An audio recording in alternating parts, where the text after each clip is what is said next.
میں اکثر کہا کرتا تھا کہ مرزیا تو ایک کمرے چ بنے ہوئے ہیں اور تو صرف یہ نیٹ کی وجہ سے یوٹیوب کی وجہ سے لوگوں کے دماغ خراب کرنے میں چند ایک آوارہ لڑکوں کے کامیاب ہوا ہے. جڑے دن نیٹ بند ہو گیا یا تو بند ہو گیا نا تے 6 دنوں تو بعد تو لبنا نہیں. آج میری بات نوٹ کریں سارے حضرات, سوشل میڈیا پر رہنے والا بندہ 6 دن زندہ رہ سکتا ہے, اس کے بعد ختم ہو جاتا ہے, مر جاتا ہے. بڑے بڑے واقعات پاکستان میں 6 دنوں تو بعد مک گئے, کدھر گئے پتہ ہی کوئی نہیں. سوشل میڈیا دی اے عمر ہے, یہ سوشل میڈیا پہ دا. ہن دیکھو اج 16واں دن جے نو بند ہوئے نو, اج 16واں دن جے تے ایداں لگدا جداں کہ یزید نہیں سی ہوندا تے مر گیا تے مو گیا, ایداں ہی کہ مرزا ہوندا سی تے مر گیا تے کدھر گیا کلپ تے کدھر گئی بک بک تے کدھر گئی توے توے, مک گئی نا بس. میں جو بات کہہ رہا ہوں کوئی بندہ دے پیچھے نہیں گیا. آپ کے محلے میں بھی اگر کوئی اس کا سننے والا ہے تو اسے ابھی پیغام پہنچاؤ. جانا سی نا ہونا مبدا اظہار کرنا. میں نے تو کہا تھا کہڑے بندے دے پیچھے لگ گئے ہو جہاں نہ کوئی مرکز نہ امام نہ تانوں مل سکتا ہے نہ تواڈے لا سکتا ہے. انہیں تانوں اچھا اگلی بات بھی بتاؤں, ناراض نہ ہونا. میں صرف ان بچوں کو یہ کہوں گا پورے محلے دی تلاشی لے لو جیڑا مرزے نو سندا ہے نا جی, مرزا سمجھدا سی بھی یہ سارے میرے نال نے اے یوتھ. میں کہا جھوٹا, معذرت کے ساتھ کیونکہ جڑے مرزے دے فالوور نے, میں کہا مرزیا تو آ کے انہاں دی گلی جو پتہ کر رہا, اے تے اپنے پیو دے نہیں بنے, تیرے کتھوں بنن گے؟ یہ وہ آوارہ قوم ہے, وہ تے تیری نہیں بنی, دینا دی کیویں بنے گی؟ پوچھی نا تینوں بھول ہے. میں کہ اگر دیکھنا ہے نا کوئی کسی کے ساتھ ہے تو پیر الیاس قادری کو دیکھ لو کتنے ساتھ ہیں. دیکھنا ہے نا کوئی ساتھ ہے تے بابے خادم رضوی دیکھ لو کتنے ساتھ نے. سمجھ آ رہی ہے میری بات کی؟ میں صرف اشارہ دے رہا ہوں. انہیں تماشا بنایا, کہندا 3 ملین فالوور ہیں, 3 ملین ماشاءاللہ, ایک بھی نہیں پیچھے گیا. انہوں کہندے نے گندی اولاد نہ مدن سواد, انہوں کہندے کوئی نہیں پیچھے گیا. میری طرف سے کسی شخص کو اجازت نہیں ہے قانون ہاتھ میں لے, کوئی پبلک پروٹیسٹ کرے, کوئی میرے حق میں کوئی بینر لگانا, بالکل میری طرف سے کوئی اجازت نہیں کسی کو. ہمارا جتنا کام ہے وہ سوشل میڈیا کے تھرو ہے. ہم کوئی ملیشیا بھرتی نہیں کرنا چاہتے. ہم اس وقت بھی نان اسٹیٹ ایکٹرز کے خلاف تھے جب ہمارے ریاستی اداروں نے انہیں گود لیا ہوا تھا. تو ہم اس منافقانہ طریقے پہ نہیں چل سکتے کہ جس چیز کو ہم خود برا مانتے ہیں وہ خود اڈاپٹ کرنا شروع کرتے ہیں. ہم قانون کی حکمرانی چاہتے ہیں, ایک ڈیموکریٹک کنٹری ہے. میں نے آپ کو کئی سالوں سے بتایا کہ ہم جو یہ باتیں کر رہے ہیں یہ دنیا میں صرف پاکستان میں ہو سکتی ہیں اور کہیں نہیں ہو سکتی. تو اس کام کو اس طریقے سے چلنے دیں. یہ کولڈ وار ہے, اس کو بالکل ہارڈ کرنے کی ضرورت نہیں ہے. باقی آپ کو جو ادھر ادھر مختلف لوگوں کی چیخیں کوئی ایکٹیویٹیز نظر آتی ہیں نا, اس سے آپ صرف نظر کریں. ان سارے معاملات کو ہم قانونی طریقے سے لے کے چل رہے ہوتے ہیں, اوپر سے لے کے نیچے تک. وہ چل رہے ہیں جب ہی ہمارے مخالفین کی چیخیں نکل رہی ہیں نا. ہاں, تو آپ ان چیزوں کو دار ارکم جیلم کی اکیڈمی پہ چھوڑیں کہ کیا اسٹریٹجی بنانی ہے. لہذا اس قسم کی کسی کو کوئی غل غباڑہ کرنے کی کوئی ضرورت نہیں ہے. کسی مسجد کے باہر کسی مولوی کے بارے میں کوئی وی لاگ بنانے کی, کوئی کسی کو گالی گلوچ کرنے کی, اس کا کوئی فائدہ نہیں ہے. بھائی آپ انجوائے کریں. آپ کولڈ وار ون کیے ہیں تو جان بوجھ کے آپ نے اس کا رخ بدلنا ہے. ہماری اس دعوت کی کامیابی کی جہاں کئی ایک وجوہات ہیں, ان میں سے ایک یہ ہے کہ میں معاملات کو ان اٹینڈڈ چھوڑتا ہوں. کبھی بھی میں پبلک کے اندر اس کو اس طریقے سے نہیں لے کے آتا جو میری ذات سے متعلق ہوں یا ہماری اکیڈمی کی سیکیورٹی سے متعلق ہوں. ضرورت ہی کوئی نہیں. آپ چپ کر کے اپنا کام کریں. یہ پانی کے بلبلے ابھرتے ہیں, ختم ہو جاتے ہیں. اب چونکہ سوشل میڈیا زیادہ پھیل گیا اس لیے آپ کو زیادہ یہ خبریں ملتی ہیں, ورنہ ہمارے ساتھ یہ شروع سے ہی ہو رہا ہے, آج سے نہیں. مارچ 2013 کے اندر 350 بندہ ہماری اکیڈمی میں گھسا دیا تھا جیلم کے لوکل بریلویوں نے, جب ہم چند گنتی کے لوگ اندر ہوتے تھے. کیا کر لیتا ہے کوئی ایسے؟ کچھ بھی نہیں ہونا. ہماری ایک فون کال کی مار ہے. آپ دیکھ رہے ہیں نیچے کتنی سیکیورٹی لگی ہوئی ہے, دونوں طرف سے روڈز کے اوپر کتنی پولیس کی گاڑیاں ہیں, ایلیٹ فورس درجنوں کی تعداد میں ڈیپیوٹ کی ہیں. یہ میں نے نہیں بلوائے ہوئے. ہاں, یہاں پہ آگے کوئی اگر غلط ایکٹیویٹی پرفارم کرتا ہے نا تو وہ میرے سے اس کا کوئی لینا دینا نہیں ہے, کیونکہ ہم تو کولڈ وار کر رہے ہیں. یہ انتظامیہ کے ایشوز ہیں. اگر امبیرسمنٹ ہوگی وہ ان کی ہوگی, ہماری کوئی نہیں. میرے بھائی, نبی صلی اللہ علیہ وآلہ وسلم پہ اگر کوئی بندہ گالی گلوچ کرتا ہے یا نبی علیہ السلام کی مبارک زندگی میں آپ کو پتھر مار کر لہو لہان کیا گیا طائف کے اندر, تو یہ کوئی امبیرسمنٹ والی بات ہے؟ مجھے بتائیں. نہیں. آج جو بادشاہ دنیا میں 2 ارب کے قریب لوگ, اب جو نیا فگر آیا, ان کے دلوں پر اس شخص کی ہے جس کی قبر مدینے میں ہے صلی اللہ علیہ وآلہ وسلم. آج ابو جہل کو کوئی نہیں جانتا بھائی, اگر جانتا ہے تو میرے نبی کی نسبت کی وجہ سے صلی اللہ علیہ وسلم. ٹھیک ہے. مجھے اپنے استاد ڈاکٹر اسرار صاحب کی بات جو میں صرف اپنے قریبی دوستوں کو بتاتا تھا، اب میں پبلکلی بھی آپ کو بتاتا ہوں، وہ یاد آئی۔ وہ اکثر اپنی ویڈیوز میں کہا کرتے تھے کہ جو شخص بھی رسول اللہ کے پیٹرن پہ دعوت شروع کرے گا صلی اللہ علیہ وآلہ وسلم، نبی صلی اللہ علیہ وآلہ وسلم کی ختم نبوت کی برکت سے ان کا پیغام ان کی امت تک پہنچائے گا، اس شخص کو ان تمام حالات و واقعات سے گزرنا پڑے گا جن سے رسول اللہ کو گزرنا پڑا صلی اللہ علیہ وآلہ وسلم۔ اگر اس وقت عبداللہ ابن ابی منافق تھا نا، تو ہماری اس دعوت میں بھی عبداللہ ابن ابی کی طرح کے منافقین آئیں گے۔ فرق صرف یہ ہے کہ ہمیں چونکہ وحی کی تائید حاصل نہیں، ہم کسی کو منافق نہیں کہیں گے، ہم مسلمان اسے کنسیڈر کریں گے، مر جائیں گے جنازہ بھی پڑھیں گے، دعا بھی کریں گے ان کے لیے۔ اگر رسول اللہ کے مقابلے پہ ابو جہل تھا، ہمارے مقابلے پہ بھی ابو جہل آئیں گے۔ اگر رسول اللہ کے ساتھیوں میں دلیر لوگ تھے، ہمارے اسٹوڈنٹس میں بھی نبی صلی اللہ علیہ وآلہ وسلم کی ختم نبوت کے مجاہد دلیر موجود ہوں گے۔ اگر وہاں پہ کوئی کمزور لوگ تھے تو یہاں پہ بھی موجود ہوں گے۔ وہ سارے کے سارے حالات و واقعات وہ آپ کو یہاں پہ نظر آئیں گے۔ میں تو پریکٹیکلی وہ ساری کی ساری دعوت جو ہے نا، وہ عمر سیریز میں جو انہوں نے فلمائی ہے، میں وہ انجوائے کر رہا ہوں۔ میں پن پوائنٹ بھی کر سکتا ہوں کہ ہماری اس دعوت میں عبداللہ ابن ابی کون ہے، ابو جہل کون ہے، لیکن پرسنل ہونے کی ضرورت نہیں۔ انجوائے کریں ان چیزوں کو، اور اللہ کا شکر ادا کریں کہ صدیوں سے ہمارے آباء و اجداد کو ان لوگوں نے جس گمراہی میں رکھا، وہ تو بےچارے جہاں گئے یا گئے، آپ لوگ بچ گئے۔ جس طرح وہ آپ کو پتا ہے، جب نبی علیہ السلام مکے میں داخل ہوئے تو حضرت ابو سفیان رضی اللہ تعالیٰ عنہ کی جو بیوی تھی ہند رضی اللہ تعالیٰ عنہ، مسلمان ہوگی، صحابیاں، تو انہوں نے کس طرح وہ بت گرائے اور پھر وہ روئیں، اور انہوں نے کہا کہ مجھے سمجھ نہیں آ رہی کہ میں اس بات پہ روؤں کہ میں اپنے باپ اور بھائیوں کے قتل کا بدلہ محمد سے نہیں لے سکی، یا اس بات پہ روؤں کہ میرے باپ اور بھائی نبی صلی اللہ علیہ وسلم کی مخالفت کرنے کی وجہ سے جہنم کی آگ میں جل رہے ہیں۔ اس وقت تو حق کھل گیا ان پہ، لیکن اس سے پہلے وہ نبی صلی اللہ علیہ وسلم کی دشمنی میں آپ سے بدلہ لینے کے لیے اپنے باپ اور بھائیوں کا تیار بیٹھی تھی۔ اللہ نے قسمت بدل دی۔ آپ بھی ان کی طرح اس چیز پر خوش ہوں کہ ہمارے آباء و اجداد جہاں بھی گئے وہ اللہ کے سپرد، لیکن کم از کم اللہ تعالیٰ نے ہمیں اور ہماری آنے والی نسلوں کو اس شخص کے ساتھ جوڑ دیا جس کی قبر مدینے میں صلی اللہ علیہ وآلہ وسلم۔ یہ تھوڑی کامیابی ہے تو میرے بھائی، یہ کولڈ وار ہے، ٹھیک ہے؟ ان کے پاس کوئی بہانہ نہیں ہے ہمیں زیر کرنے کا، اللہ کے فضل سے۔ یہ کہتے تھے مشہوری کے لیے کر رہا ہے، اور اللہ کے بندو، تمہارے تمام ٹی وی چینلز کے چاہے سیاسی پروگرام ہو، چاہے مذہبی پروگرام ہو، تمہارے سارے بڑے بڑے علماء نام لیے بغیر پوری دنیا میں جتنے، ان کے پروگرام دیکھ لو، ہمارے اس پلیٹ فارم سے زیادہ کسی کی ویورشپ ہے؟ الحمدللہ۔ جبکہ کوئی مدرسہ نہیں، کوئی مدرسے کے اسٹوڈنٹ نہیں بھرتی کیے ہوئے، کوئی چندہ بک نہیں، کوئی مسجد نہیں، اور اس سے بڑھ کر چندے ان کو دیتے ہیں، نمازیں ان کے پیچھے پڑھتے ہیں۔ یہ سارے ایک دوسرے کو کافر سمجھتے ہیں، ہم ان سب کو مسلمان سمجھتے ہیں۔ تھوڑی کامیابی ہے اللہ کے فضل سے۔ تو یہ کولڈ وار ہے، ہم ون کر رہے ہیں، ہمیں کوئی ضرورت نہیں ادھر ادھر اپنی ایکٹیویٹیز میں پڑھنے کی، ٹھیک ہے؟ رہ گئے قانونی معاملات، وہ صرف جیلم اکیڈمی دار ارکم نے دیکھنے ہیں۔ ہم ساری باتیں پبلکلی نہیں ڈسکس کر سکتے کہ ہم قانون معاملات کو کس لیول کے اوپر مینج کر رہے ہوتے ہیں آئین اور قانون کے دائرے کے اندر۔ بس ان چیزوں کو پبلکلی ڈسکس کرنے سے ان کی چیخوں کے ساتھ کچھ اور بھی نکل جائے گا، اس لیے ان کو کم از کم اس قابل رہنے دیں کہ یہ نماز تو پاک صاف کپڑوں میں پڑھا کرے نا جو پڑھتے ہیں۔ تو اس لیے نا ان چیزوں کو پبلکلی ڈسکس کرنے کی ضرورت نہیں ہے، آپ لوگ اپنا کام جاری رکھیں جس طریقے سے بھی ہے، کوئی ایکسٹرا جوڈیشل ایکٹیویٹی پرفارم نہیں کرنی۔ تو یہ دعوت میں جو اس قسم کے معاملات آتے ہیں نا، یہ آتے ہیں۔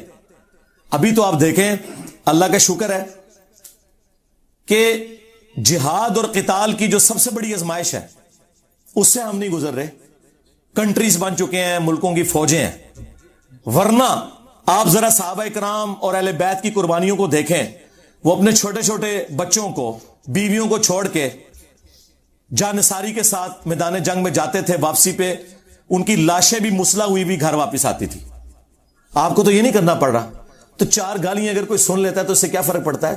شکر کرے کہ ہم انگلی کٹا کے صحابہ کرام کی جو وہ لمبی لائن ہے اس میں اینڈ میں جا کے بھی کھڑے ہو جائیں. اہل بیت کی قربانیوں کی جو لائن ہے اس میں اینڈ پہ بھی جا کے کھڑے ہو جائیں، انگلی کٹا کے شہید بن جائیں. تو اور کیا چاہیے؟ ٹھیک ہے. تو ہمیں تو ان تکلیف سے بھی نہیں گزرنا پڑ رہا اس لیول کی. باقی رہ گئی ذہنی کوفت، وہ ٹھیک ہے، ہوتی ہے. اس کے لیے قرآن میں آیا، آپ نے پڑھنا ہے حسبنا اللہ و نعم الوکیل. ہاں وہ واضح ہے سورہ آل عمران میں. جب مسلمانوں کو خبر پہنچتی ہے کہ مخالفین اس قسم کے دھوکے بازیوں سے کام لے رہے ہیں تو وہ کہتے ہیں حسبنا اللہ و نعم الوکیل، ہمیں اللہ ہی کافی ہے اور وہی بہتر کارساز ہے. ٹھیک ہے. یا حی یا قیوم برحمتک استغیث لا حول ولا قوة الا باللہ لا الہ الا انت سبحانک انی کنت من الظالمین.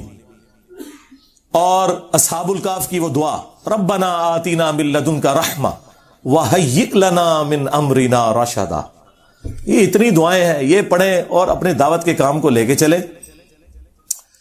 ان لوگوں کا غصہ بالکل جینون ہے. جب یہ بند گلی میں آ چکے ہیں تو غصہ نہ کھائیں تو کیا کریں؟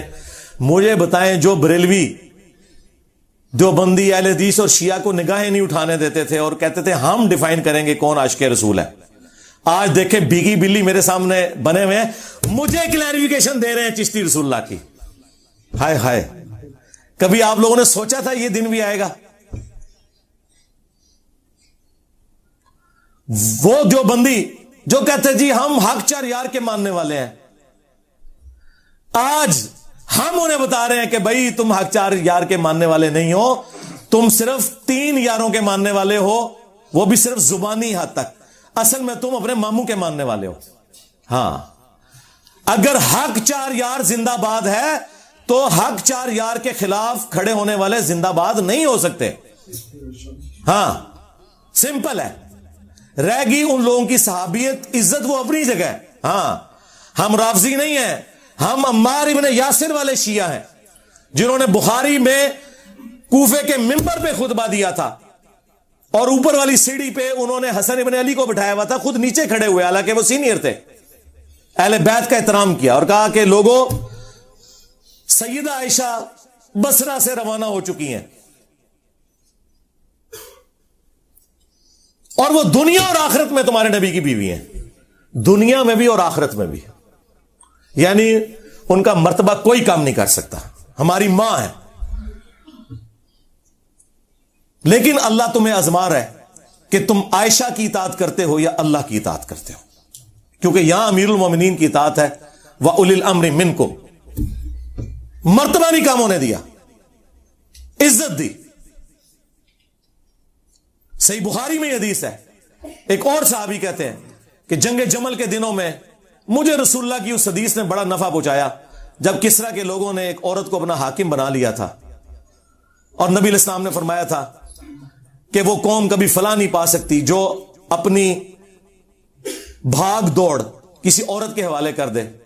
اور واقعی ایسا ہوا، وہ پھر پرشین امپائر گر بھی گئی حضرت عمر کے دور میں رضی اللہ تعالیٰ عنہ. تو میں نے بھی ارادہ کیا تھا کہ میں سیدہ عائشہ کا ساتھ دیتا، لیکن مجھے وہ حدیث یاد آ گئی، میں ان کی حمایت سے پیچھے ہٹ گیا. اندازہ کریں، رسپیکٹ اپنی جگہ. اور دوسرا دیکھیں، صحابہ کرام کا ہمارے والا عقیدہ تھا کہ جسے فٹ اسے گفٹ. کسی صحابی نے نہیں کہا کہ وہ کسرا کی عورت تو آگ کی پجاری ہے اور حضرت عائشہ سے آپ ان کو کمپیئر کر رہے ہیں. اس زمانے میں یہ 2 نمبریاں نہیں ہوتی تھی. اس زمانے میں یہ ہوتا تھا کہ بخاری مسلم کی حدیث ہے، میری بیٹی فاطمہ بھی چوری کرے تو اس کے بھی ہاتھ کٹیں گے.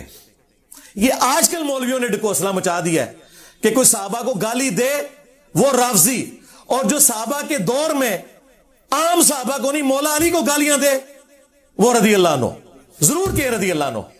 لیکن ساتھ بتائیں کہ ان رافضیوں اور ناسبیوں کا باپ، مشترکہ باپ وہ ہے. اگلے دن مجھے مولانا طارق جمیل صاحب کی کال آئی، اتنے ایکسائٹڈ ہوئے تھے. میں خود کبھی ان کو کال نہیں کرتا، مصروف آدمی ہے، پھر صحت کے ایشو ہیں. تو مجھے کہا کہ میں مجبور ہو گیا ہوں، وہ تمہارا کلپ میں نے وہ شارٹ کلپ ایک چینل پہ چڑھا ہوا تھا، لاکھوں لوگوں نے وہ دیکھا ہے. وہ جو ٹی ایل پی کے رپورٹر یہاں آئے تھے نا جبرار بھائی, جو میں نے ان کو انٹرویو دیا تھا, اس میں سے ایک بندے نے کلپ کاٹا, وہ ہمارے غلام محی الدین بھائی نے راہ ہدایت پہ چڑھایا ہوا ہے, شیعہ فرقہ کیسے بنا, یہ اس کا ٹائٹل ہے. وہ انہوں نے کلپ دیکھا جس میں نے بولا تھا کہ شیعہ جو ہے یہ ناسبیوں کی بائی پروڈکٹ ہے, اگر مولا علی پر لعنت نہ ہوتی ممبروں پر, یہ شیعہ پروڈیوس نہ ہوتے. کہتے ہیں یار اس بات نے مجھے بڑی خوشی دی کہ تم نے صحیح چیز ہائی لائٹ کی ہے, تو میں نے مجبوراً تمہیں فون کیا ہے اس کے لیے. یہ جملہ میں نے آج تک کسی کے منہ سے نہیں سنا تھا, تم نے یہ پہلی دفعہ یہ جملہ بولا, یہ میرے دل کی آواز تھی. کل تک یہ کہتے تھے نہیں جی وہ تو تنقید ہے جی, مسلم شریف میں سب کا لفظ ہے, ماموں نے سب کا کہا تھا. بھائی تمہارے ابن تیمیہ نے خود منہاج السنہ میں لکھا ہے کہ سب کرنے کا کہا, نہیں وہ سب کا مطلب تنقید ہے. اچھا خلفائے راشدین پہ تنقید کرنے کا حکم, اور بھائی مسلم شریف میں آگے پڑھ لو, یہ 6220 تھی, 6229 میں ہے لعن اللہ وبت تراب, اور حاکم وقت بنو مروان میں سے یہ کام کروا رہے, عام آدمی نہیں, ممبر پہ بلا کے صحابہ کو کہہ رہے کو ابو تراب پہ اللہ کی لعنت, نعوذ باللہ. ہم بس اس کے جواب میں یہ کہیں گے کہ جنہوں نے مولا علی علیہ السلام پر لعنت کروائی, ہاں ان پر, ان کے ماننے والوں پر, ان کا جھوٹا دفاع کرنے والوں پر اللہ کی لعنت, اللہ کے فرشتوں کی لعنت, تمام لعنت کرنے والوں کی لعنت, اور ان سب کا حشر ان لوگوں کے ساتھ ہو. اور اللہ تعالی ہمارا حشر رسول اللہ صلی اللہ علیہ وآلہ وسلم, ان کے جانثار صحابہ کرام علیہم رضوان, خلفائے راشدین, اشرا مبشرہ, اصحاب بدر, اصحاب احد, اور اہل البیت علیہم السلام اجمعین کے ساتھ ہو, آمین. ٹھیک ہے, کہتے ہیں جی ہم پہ لانتے بیٹھتا ہے, اس کا مطلب ہے تم مان گئے ہو کہ تم نے اور تمہارے بڑوں نے یہ کام کروائے, تم لانتے بھیجو نا, میرا نام نہ لو, جو میرے اندر خرابیاں تم سمجھتے ہو وہ کہہ کے لانتے بھیجو, میں نہیں برا مناؤں گا. کیوں؟ اگر تم صحیح بھیج رہے ہوگے تو میں اصلاح کر لوں گا, اور اگر تم غلط بھیج رہے ہوگے تو میرے پہ تو بھیج ہی نہیں رہے ہوگے. جیسے آپ کو پتا ہے نا, بخاری میں حدیث ہے, نبی علیہ السلام نے فرمایا میرے صحابہ دیکھو اللہ نے مجھے کیسا محفوظ کیا ہے کہ کافروں نے مشورہ کیا کہ محمد کا تو مطلب ہی ہے جس کی تعریف کی جائے, تو انہوں نے کہا جب ہم محمد کہہ کے ان کو برا کہتے ہیں تو ہم خود ہی تعریف کر رہے ہوتے ہیں. تو انہوں نے نبی علیہ السلام کا نا ایک نک نیم رکھ دیا, مزمم. ابو جہل نے مزمم نام رکھ دیا, یعنی جس کی مذمت کی گئی. ان کا بھی یہ تقیہ کلام تھا, بجائے یہ کہنے کے کہ محمد صلی اللہ علیہ وآلہ وسلم ان کے ساتھیوں کا یہ کرنا ہے, انہوں نے کہا مزمم کا کرنا یہ ہے, مزمم کے ساتھی یہ کرتے ہیں. نبی علیہ السلام نے کہا دیکھو اللہ نے مجھے کیسا محفوظ کیا ہے, یہ تو مزمم کو کہہ رہے ہیں, میں تو محمد ہوں. واہ واہ واہ واہ واہ. ٹھیک ہے, اگر تم نہیں ہو ناسبی تو کیوں چیختے ہو؟ دیکھو تم مجھے رافضی کہتے ہو, میں تو نہیں چیختا, میں کہتا ہوں بھائی رافضی, تم شیعہ دوست اور انجینئر رافضی, میں تو انجوائے کر رہا ہوں, مزید ایکسپوز کر رہا ہوں, مجھے کیا فرق پڑتا ہے. اس لیے کسی چیز سے کوئی پریشان ہونے کی ضرورت نہیں ہے, ان کی پریشانیوں کو انجوائے کریں آپ, ہاں انشاءاللہ تعالی. اور دعوت سے ڈیویٹ نہیں ہو, اپنی سارا فوکس دعوت پہ رکھیں. تو یہ ان کی چیخیں آپ سنیں, بس یہ کچھ کر سکتے. باقی جو یہ آئے دن عدالت میں بھی اور آگے جگہ کہتے ہیں جی انجینئر صاحب یہ ہیں, انجینئر صاحب یہ ہیں, اور پھر یہ مناظروں کی بھی آفر کرتے ہیں. بھائی میں تو تیار ہوں, اگر تم لوگ یہ سمجھتے ہو کہ اس سے کوئی مسئلہ حل ہونے والا ہے تو بڑوں کو لانچ کرو, چھوٹوں کے ساتھ نہیں بیٹھیں گے ہم. ہاں, جب تمہارے فرقوں کی مساجد کے اندر نمازیوں کی تعداد سے زیادہ ہمارے اسٹوڈنٹس ہیں دنیا میں, تو میں تمہارے گلی محلے کے بچوں کے ساتھ بیٹھوں گا, اور پھر تم خود ہی کہتے ہو اس نے ایک فرقہ بنایا ہے. تمہارے بقول اگر یہ فرقہ ہے نعوذ باللہ, تو اس فرقے کا بانی پھر میں ہوں نا, تو لاؤ تم اپنے بڑے لانچ کرو. بریلوی لے کے آ جائیں مفتی منیب الرحمان صاحب حافظہ اللہ کو, دیوبندی لے آئیں مفتی تقی عثمانی صاحب حافظہ اللہ تعالیٰ کو, اور اہل حدیث لے آئیں ساجد میر صاحب کو, اور شیعہ نے لانا ہے تو ساجد نقوی صاحب کو لے آئیں. آئے, میں قدموں میں بیٹھوں گا, بات کریں عقیدہ توحید پہ, ختم نبوت کے اوپر. ٹھیک ہے, میں تو سب کو مسلمان سمجھتا ہوں, تم لوگ ایک دوسرے کو کافر سمجھتے تھے نا, آج میری نفرت میں کٹھے ہوئے ہو, لیکن ابھی بھی کٹھے ہیں, مسلمان نہیں ایک دوسرے کو سمجھتے.